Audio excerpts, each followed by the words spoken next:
Well, the playoffs roll on here in the National Hockey League, and we've got our playoff coverage continuing on the fourth period.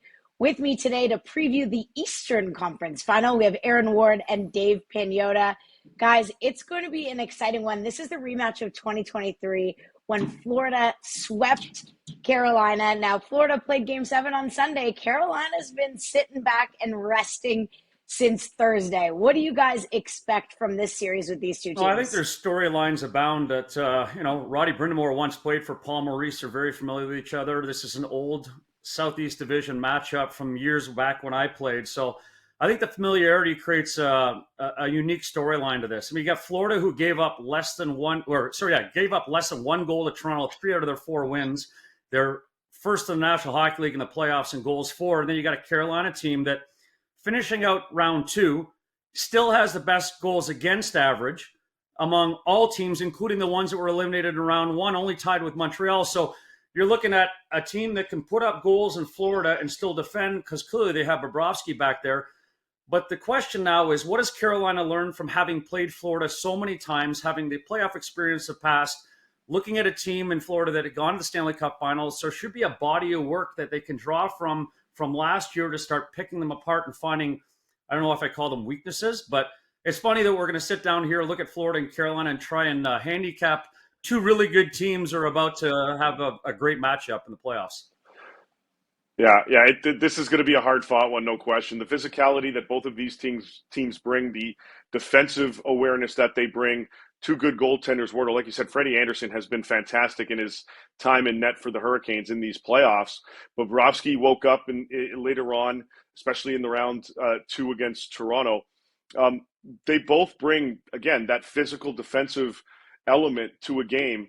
It might just come down to who gets the better offensive opportunities, the better offensive bounces in this one. Paul Maurice, spoke highly of Toronto despite shellacking them in games 5 and 7, but spoke highly of how tight most of the game was, minus some of the bounces that allowed Florida to open things up. They're not going to have that same opportunity, I would think, against Carolina. And this is going to be an interesting, as I said, shot-for-shot kind of series. Mistakes are going to be key in this one for the other team to take advantage of.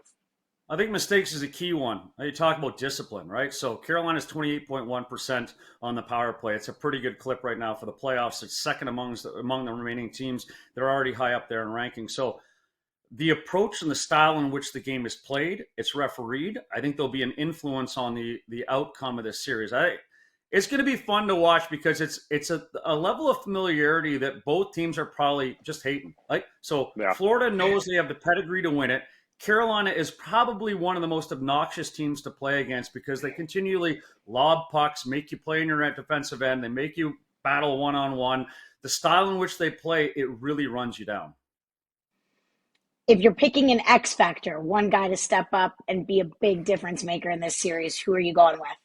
Well, I'm going to go with history with Carolina because the last 5 years, the goaltending has sucked. And that's the truth about this, right? So you look at Mrazek, you look at Reimer, they have always had this deficiency in net.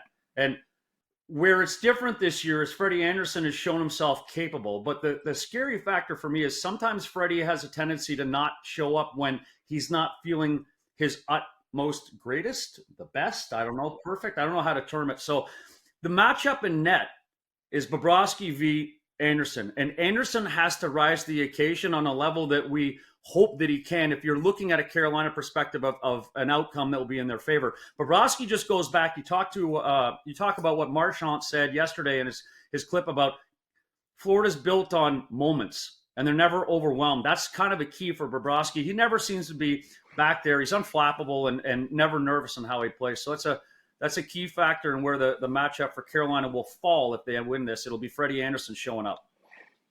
Yeah, certainly. I agree with that. But outside of the crease, if we're going to be looking at others in this for either team, I think it's going back to what I talked about, the taking advantage of mistakes. And usually it's the offensive guys that are able to pounce in those types of scenarios. I think if we're talking about an offensive guy on each side of the equation, I'm looking at Andrei Svechnikov on Carolina. I'm looking at Sam Reinhart on Florida. I think if something is going to bounce their way, they're going to definitely take advantage of that. And that could be the X factor in this one. having already understood, and Eduardo, I agree with you. I think goaltending is going to be absolutely key in this one. And if Carolina is going to get past Florida, they're going to need Freddie Anderson to be at the top of his game. But at the same time, having those moments come into play offensively, I think it's going to lie on the stick of either Svechnikov or Reinhart at the end. One key addition, too, you've got unexpected performances from D-men. Jones has been pretty damn good for Florida, but another one to watch is Walker for Carolina. He last year was second to only Makar in defenseman rush in the puck, and he's had an outstanding playoffs, and he falls in behind like the Burns and the Slavens, but he has really made a massive impact for this team. So watch those two and see if they can remain as effective as they have been. All right. Well, the good news is we don't have to wait very much longer. Game 1 goes tonight between Florida and Carolina. That's in Carolina. And of course, we'll continue our playoff coverage here on the fourth period throughout the rest of the conference finals.